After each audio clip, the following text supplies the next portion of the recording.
Hey guys, welcome to video number 2 for chapter 28, where we're going to be talking about aspects of Islamic society in the three Islamic empires that we discussed in the previous video.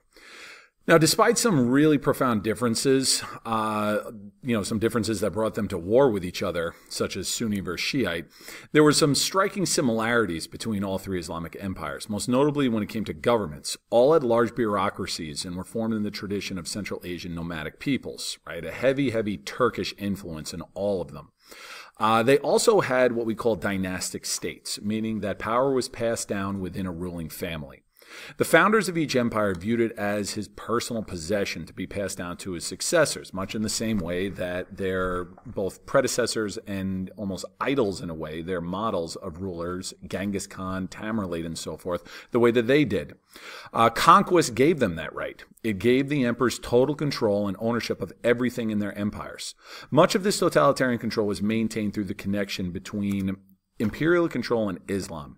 Now, the Safavids claim descent from Ali, right? Ottomans sought to be Ghazi, and the Mughals associated themselves with famous Sufis. So there was a connection to Islamic strength, whether it was outright divine right or just religious piety, and that they were religious warriors. Now, their amount of power also came from authoritarian traditions. Right? Central Asian nomads have a long tradition of authoritarian rulers like Genghis Khan and Tamerlane, as I said. They were both the predecessors but also the models on which they based their rule. This carried over with their descendants in the Islamic empires. Right? Suleiman was known as the lawgiver among his people because all laws came directly from him. Akbar basically made himself the focus of all religion in his empire. Other traditions brought complications, though. Mongol and Turkish leaders practiced polygamy and had lots of children. While the political cartoon, makes light of it, this made succession a complicated and oftentimes bloody process. It was common for sultans to have numerous siblings killed after taking the throne. Sometimes it didn't matter if they were the same age as them or if they were infants. Another similarity among the states was the role of women in government, right? This female influence that you saw. Now, all three empires were patriarchal societies, so women were officially subordinate to men. But they also had instances of women exerting considerable influence. Genghis Khan gave high status to his mother and his first wife.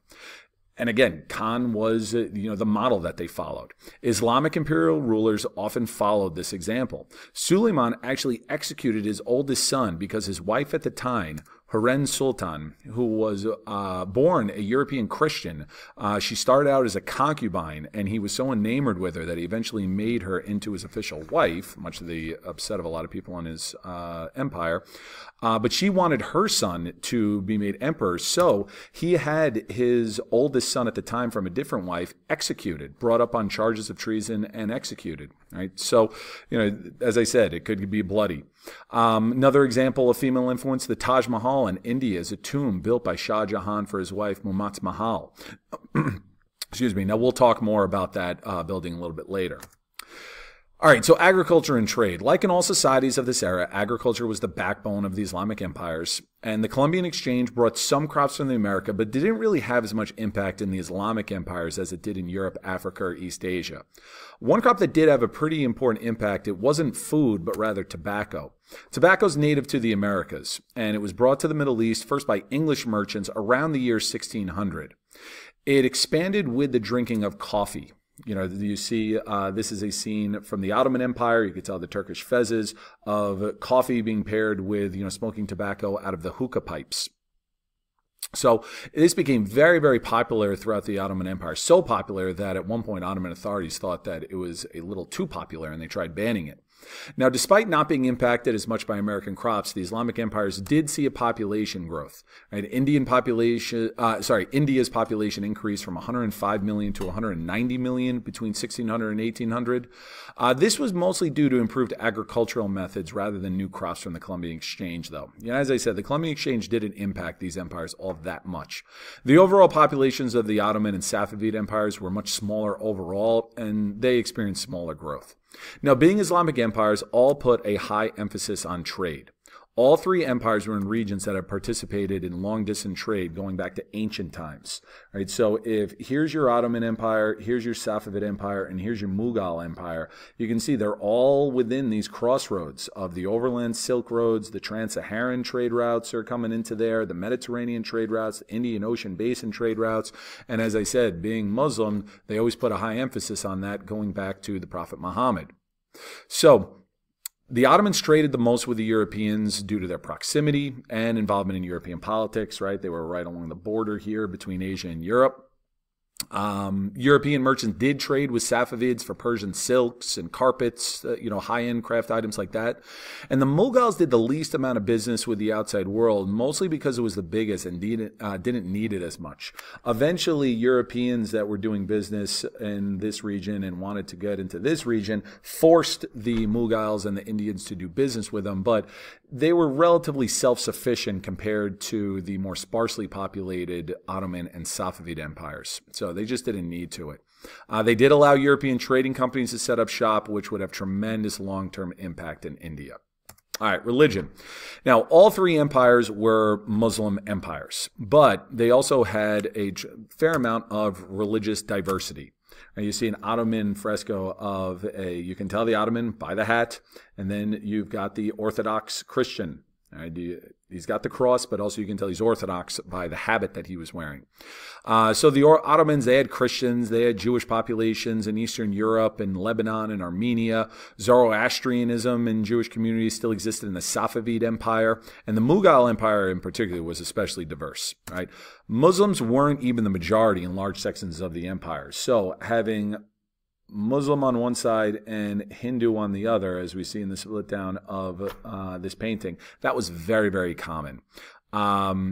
Hindus dominated southern India, and there were also smaller communities of Jains. Remember them with Jainism? There were some Christians. You had some Zoroastrianism and Sikhs, which was at the time a relatively new religion that we're going to talk a little bit more about later. The Portuguese tried to spread Christianity in India through their trade outpost in Goa.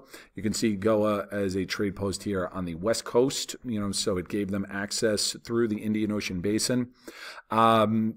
Priests went there and they established schools. Several Jesuits even tried to meet with Akbar in the hopes of converting him.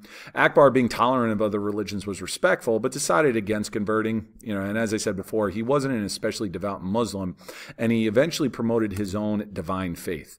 He sought to appease both Muslims and Hindus in his empire and decided the best way was to go with a divine faith that put the emperor as the source of devotion. He never went into too much detail, kind of purposely left it a little vague, but it was monotheistic, and it was out of the religions of the Indians. It was most heavily influenced by Islam, which would make sense. The main priority was glorifying the emperor, though. Now, you did have religious minorities, as I said, and that was governed by long-established Islamic standards. You didn't have to convert to Islam, but you had to pay the jizya, or the tax, in order to get status as dhimmi, or protected people. In the Ottoman Empire, larger populations of non-Muslims formed millets, or autonomous communities where they could keep their own traditions, laws, beliefs, etc. Right? So Jewish, Christian communities were given a fair amount of independence, if you will. Now, this system didn't exist in the Mughal Empire since Muslims were actually the minority. And then eventually conservative religious leaders worried about being too tolerant, so later Mughal emperors like Aurangzeb actively promoted Islam and ended the tolerance of other religions the way that Akbar did. Oh yeah, well, okay. Now, culture, right? Culture centers around these urban centers. Emperors sought to increase their reputation and build up their prestige and reputation by sponsoring various cultural projects, whether it was literature, artwork, architecture, etc. These projects were usually centered in cities such as Istanbul, all right, the Ottoman capital, where it's right on the crossroads between the Black Sea and how it empties out into the Aegean and the Mediterranean, right? It's how it straddles on both sides to it. There is a gap. You got the Bosphorus straight there. Now, the capital had fallen on hard times after the fall of the Byzantines, but saw a strong resurgence in the 1500s, and it went back to being, the window to the west. It went back to being, a bustling, thriving trade metropolis. Here you have the Bosphorus, okay, that gap in between, and they had bridges that went across it, and you can see the architecture in the background and just how densely populated it was. The Sultans built their home in Topkapi Palace. This was a huge compound with the most impressive work of architecture being the make sure I pronounce this right, Suleymaniye Mosque, which was built for Suleiman in 1556. It was fashioned after the Byzantine church, the Hagia Sophia, right, with its domes and its minarets and so forth. You can see the number of domes that it's got there. All right, big, sprawling complex.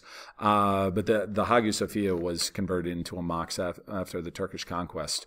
Now, in the Safavid Empire, the capital city was Isfahan. Now, this was the life center of the empire. You can see where it is in current-day Iran.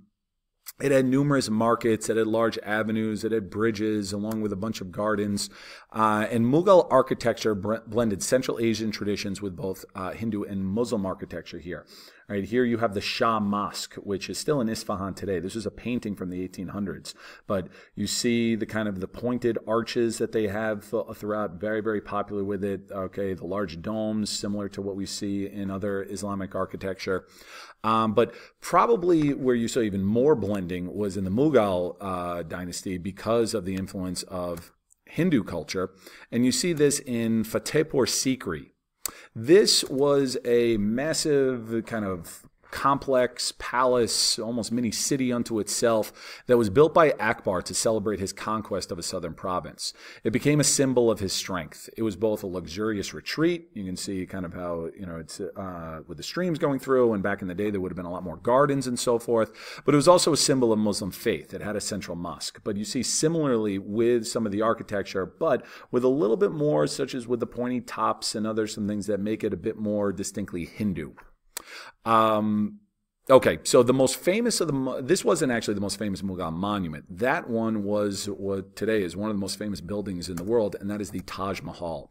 It was built by Shah Jahan as a mausoleum for his beloved wife. Took about 18 years and over 20,000 workers to build it. In fact, he wasn't even the Shah anymore when it was completed because he was deposed. But you see both the size of it and the incorporation of Muslim artifacts like the minarets and the domes, but also some Hindu influence in there as well.